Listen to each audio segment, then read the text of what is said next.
अभी सब्सक्राइब करें Atul coaching centre YouTube channel को और घर बैठे पाएं सभी पाठ्यक्रम की पूर्ण कवरेज फिजिक्स एवं केमिस्ट्री विषयों में आजमगढ़ के सबसे प्रसिद्ध शिक्षक श्री प्रकाश पाठक सर से। धन्यवाद। बच्चों, पुनः हम क्लास 11 सब्जेक्ट फिजिक्स में लेसन 7 है न्यूटन का गति विषयक नियम यानी न्यूटन्स लॉ ऑफ मोशन। इसके बारे में पुनः जानकारी आप लोगों को देने आ गए हैं। इसके पहले बल के बारे में हम बताए थे कि बल क्या होता है, और बल दो प्रकार का आया था, एक संपर्क बल और एक असंपर्क बल। इसका वीडियो हम दे चुके हैं। अगला स्टेप आता है जड़त्व की संकल्पना यानी कॉन्सेप्ट ऑफ इनर्शिया। जड़त्व की संकल्पना, इसका मतलब क्या है? जड़त्व देखा जाए, आज केवल समझिए हमारी बात, कि जड़त्व देखा जाए तो वस्तुओं का एक गुण होता है। जैसे हम लोग मनुष्य हैं तो हम लोगों का एक गुण रहेगा लालच। बिना लालच के कोई मनुष्य नहीं हो सकता है, या कोई कहता है कि हम लालची नहीं है तो यह उसका कहना गलत होगा। कहीं न कहीं मनुष्य स्वभाव है तो लालच की प्रवृत्ति होगी। उसी तरह वस्तुओं में भी जड़त्व एक प्रकार का गुण है, और यह क्या दिखाता है कि अगर कोई वस्तु स्थिर है तो स्थिर रहेगी, गतिमान है तो गतिमान रहेगी। यह इसका जड़त्व का गुण है। क्या है, फिर से समझिए कि कोई वस्तु स्थिर है तो स्थिर अवस्था में रहना चाहती है, गतिमान है तो गतिमान रहना चाहती है। जैसे अगर कोई गाड़ी स्थिर अवस्था में कहीं पर रुकी है तो वह रुकी ही रहना चाहेगी। गाड़ी सड़क पर चल रही है तो गतिमान रहना चाहती है, लेकिन कोई न कोई बल होता है जो उसको रोकने का प्रयास करता है, जिसकी वजह से गाड़ी रुक भी सकती है, क्योंकि वहां घर्षण बल काम करेगा, जिसके बारे में आगे हम वीडियो देंगे। तो आपको इतना समझना है कि कोई वस्तु विराम अवस्था में तो विराम अवस्था में रहना चाहती है, गतिमान है तो गतिमान रहना चाहती है। यह इसका जड़त्व का गुण है। इसके तमाम उदाहरण आपको मिलते हैं दैनिक जीवन में। जैसे देखिए, पहला उदाहरण है कि अगर चलती हुई बस है, उसमें आप बैठे हैं तो आपका पूरा शरीर बस के साथ गतिमान होता है, लेकिन कभी कभी अचानक अगर ड्राइवर ने ब्रेक लगा दिया एकाएक, तो आप देखिए आपका शरीर आगे की तरफ झुक जाता होगा। इसका कारण जड़त्व ही। हम समझाते हैं कैसे। हमने बताया कि जब गाड़ी चल रही है तो आपका पूरा शरीर गतिमान है, लेकिन गाड़ी जब एकाएक रुक जाती है तो आपके शरीर का जो निचला हिस्सा है, जो कि सीट के साथ लगा हुआ है, वह पहले विरामावस्था में आएगा, लेकिन ऊपरी हिस्सा उसी तरह गतिमान रहना चाहेगा, जिसकी वजह से हम लोग आगे की तरफ झुक जाते हैं। बस एक कारण देना होगा।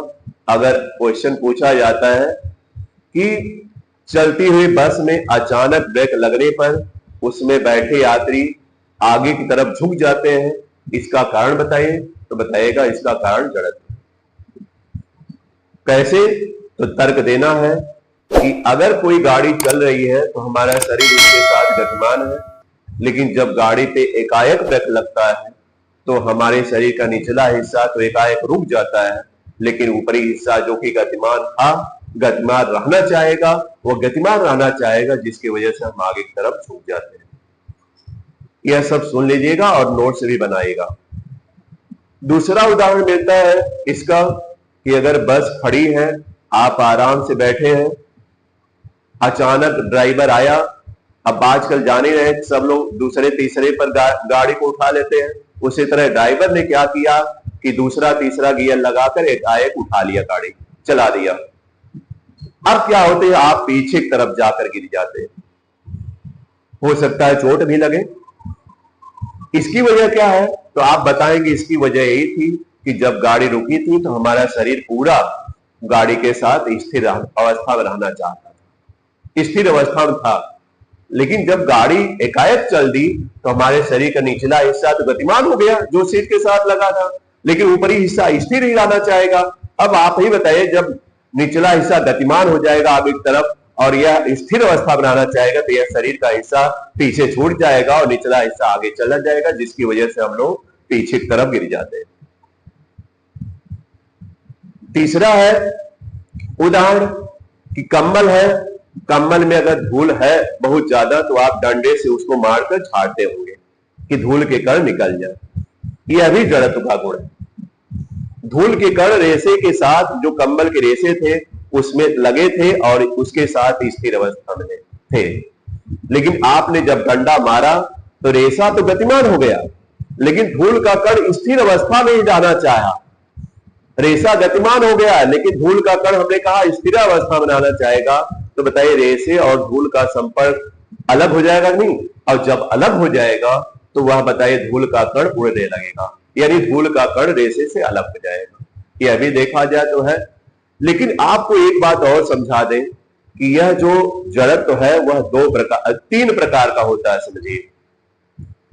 एक तो विराम अवस्था का जड़त्व है, जैसा कि हम कंबल वाली बताए बात, वह विराम अवस्था का जड़त्व है। एक गति अवस्था का जड़त्व है, जो कि बस गतिमान थी उसमें बैठे यात्री आगे की ओर झुक जाते हैं, वह देखा जाए तो गति अवस्था का जड़त्व है। और एक दिशा का भी जड़त्व होता है, जिसमें कोई गाड़ी अगर दाएं बाएं मुड़ी तो आप उसके विपरीत, जैसे कोई गाड़ी अगर दाहिनी तरफ मुड़ी तो आप बताइए उसके विपरीत इस तरह लुढ़कते हैं, यानी आपके दिशा का जड़त्व भी उससे मिल जाता है। तो यह ध्यान रखना, तमाम घटनाएं ऐसी हैं जो कि होती हैं और यह देखा जाए जड़त्व के नियम पर ही आधारित होती है। तो आज इतना ही रहेगा जड़त्व के बारे में। फिर अगली वीडियो लेकर हम उपस्थित होंगे, जिसमें आपको बताएंगे न्यूटन का गति विषयक प्रथम नियम, द्वितीय नियम, तृतीय नियम, उसके साथ साथ बल का आवेग क्या है, संवेग क्या है, यह सब जानकारी आपको देते जाएंगे। लेकिन इसकी पिछली वीडियो जो है वेक्टर संबंधित थी, वह वीडियो आप लोग देख सकते हैं। और ज्यादा से ज्यादा इसको भी लाइक, सब्सक्राइब और शेयर करिए, ताकि ज्यादा से ज्यादा इस वीडियो का लाभ लोग ले सकें। यही मकसद भी है। Thank you.